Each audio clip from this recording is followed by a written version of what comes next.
Friday, Alaska, 2 leaders, 1 chance for peace. While Biden couldn't even get Putin to return his phone calls, President Trump has done what everybody said was impossible, secured a face-to-face summit that could end the bloodshed in Ukraine. But the war machine's in full panic mode. John Bolton's having a complete meltdown. Bill O'Reilly calling him a traitor. The military-industrial complex sees their profit margins evaporating. Even some Democrats are spreading lies, claiming Ukraine was winning when Trump took office, ignoring that Russia controlled 18% of Ukrainian territory. What Trump's bringing to this summit has Putin worried and the warmongers terrified. And the stakes could not be higher. So here's what's really on the table. Now, the summit could change everything, but lasting strength starts from within. You're getting older. I'm getting older. It's unavoidable. Until science figures out how to age in reverse, there's something we all face: joint pain. You've probably tried supplements promising miracles, but most don't work. And here's the one thing that has stood the test of time: turmeric. But standard turmeric barely gets absorbed, making it useless for serious pain. Dr. Josh Levitt created Golden Revive Plus using BCM 95 curcumin, which absorbs 200 times better, combined with boswellia for inflammation, magnesium for muscles, and bromelain for stiffness. I take it daily. No more morning stiffness, no more hesitation on stairs. Visit goldenrevive.com/NNN or just click below to start moving pain-free again. So, Mr. Mustache making the rounds on CNN. Dustin Mills writes, how do you know the Trump and Putin meeting is good for potential world peace? Warmongering lunatic clown John Bolton is against world peace. John Bolton is an ass clown of the world. Well, it's very great. I mean, you were in the room in 2018 in Helsinki when this happened. What do you make of the fact that Putin has now been invited to Alaska? Well, it's very gracious of Putin to come to former Russian America for this summit. This is not quite as bad as Trump inviting the Taliban to Camp David to talk about the peace negotiations in Afghanistan, but it certainly reminds one of that. The only better place for Putin than Alaska would be if the summit were being held in Moscow. So the initial setup, I think, is a great victory for Putin. He's a rogue leader of a pariah state, and he's going to be welcomed into the United States. Second, I have a feeling this is sliding very quickly in Russia's direction. We're not quite back at February the 28th in the Oval Office when Trump told Zelensky, you don't have any cards. But what's happening is that Russia and the United States are discussing what terms they're going to present to Zelensky. And it may well be that Zelensky has no choice here. Surrendering is always one way to get a peace deal. And it seems to me, you listen to Trump talking about how things are progressing, that even without the meeting, Putin's got his old magic back with Trump. And all that disappointment, all that outrage, so on and so forth. Now you're talking about a deal between Trump and Putin. Think of the press that will get. I have to say, from the strategic perspective, from the U.S. interest perspective, this was not a good day. Well, really, not a good day. We're talking about ending a war, ending the bloodshed, and it's not a good day. Bringing 2 world leaders together to discuss an end to what we have been paying for in Ukraine for years. Here is the former Trump acting chief of staff, Mick Mulvaney. He says, I know John Bolton. Bolton would say anything to make President Trump look bad. Syndrome. I know Bolton. Bolton would say anything to make President Trump look bad. I don't know what that makes him. I don't know if it makes him a traitor or a miscreant or just an idiot. I'm not really sure. But he really, really hates the president. Trump derangement syndrome is a real thing. Yeah, absolutely. And John Bolton emotional is as anybody. I know Bolton. Let's check in with the Secretary of Defense talking about this meeting that's going to happen on Friday. Historic. Nobody else could have created the conditions that lead to a meeting like this. Hasn't been there since 2015. Putin in the United States. Nope. And certainly under Joe Biden, the violence raged, the war raged, and Putin never took him serious enough to even consider a meeting. So already President Trump has changed the game. He's created the conditions for a possible negotiated settlement, which is his goal from the beginning at a very complex battlefield. I don't think Vladimir Putin would be meeting unless he's felt that heat. And I think there's a chance. And the president's laid out the parameters, and so is Steve Witkoff and others who are in the. We're in the strength side of the peace through strength business, but on the negotiating side, there's going to be, could be land swaps. There's going to be concessions. No one's going to be happy, but if anybody can do it, it's going to be President Trump. Nobody. Do you remember just a couple of weeks ago when President Trump warned Vladimir Putin? He said, it might be 10 days, it might be 15 days. First, it was like 50 days. And then he's like, no, we're gonna turn up the timeline. Do you remember that? And now they're having a meeting within that time frame. Because President Trump said this is going to come to an end, or else all hell's going to break loose. And now they're actually meeting. Let's keep going here. Bill O'Reilly goes ballistic on John Bolton after his attack on the Trump-Putin Alaska summit. Oh, this is going to be good. With women and the man has nothing. Not one thing. If it were up to him, this will continue ad infinitum. With women and children getting slaughtered, he has no solution.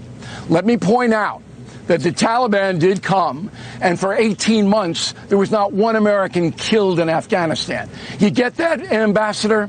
Do you get that? He's all rhetoric. He's all hat, no cattle, as they say in Texas. And he hates Trump's guts. He hates him.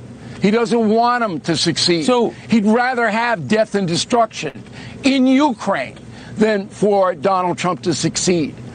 Is he a traitor? So you think he doesn't? Maybe. Oh, come on. Come on, can't we have a reasonable disagreement about how to deal with Putin? No, there's no disagreement. He has nothing. There's no two sides. All he does is Trump's an idiot. Trump's wrong. He doesn't have a solution. He never puts forth well, that. To be fair, come on, let's be honest he said the same here. thing. Yeah, and to be honest, he said the same thing always about Joe Biden. He's always critical, which he has a worldview. What's the worldview? Let everybody die? The worldview. Drop a nuclear weapon? Is that you is get that the worldview? No, come on, Bill. No, be fair. How irresponsible is this? No. It's not disagreements. This guy is irresponsible. He's subverting something that might be successful because he hates Trump. It's like D.C. It's the same thing. You're opposed to putting more law enforcement in D.C. to protect human life. You're opposed to that.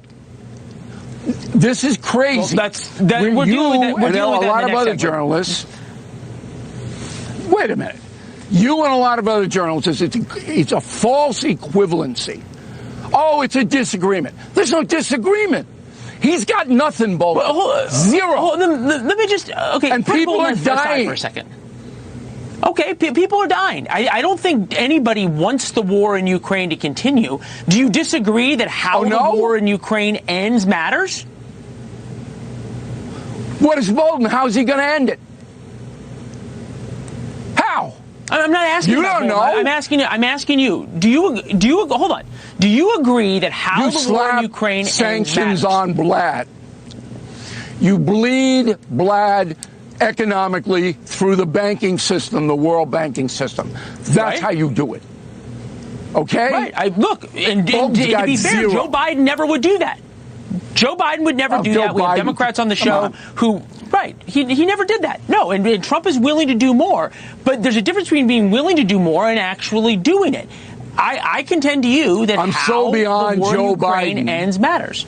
Look, Leland, if there's one viewer watching News Nation tonight who thinks Joe Biden was a responsible president, you need to see a shrink. That's how bad the guy was. Putin spit in his face. Okay, that's not what I'm saying, but fine. This is what I'm trying to understand, Bill. You and I think, both agree on a couple of things. One is that the war in Ukraine needs to come to an end. Two, I think, as you pointed out, it's not fair that the Ukrainians need to give up large parts of eastern Ukraine, but, they're going to have to. Now, Can't reasonable people, including a lot of Republicans in the U.S. Senate, who are supporters of Donald Trump, believe that Putin needs to be punished more?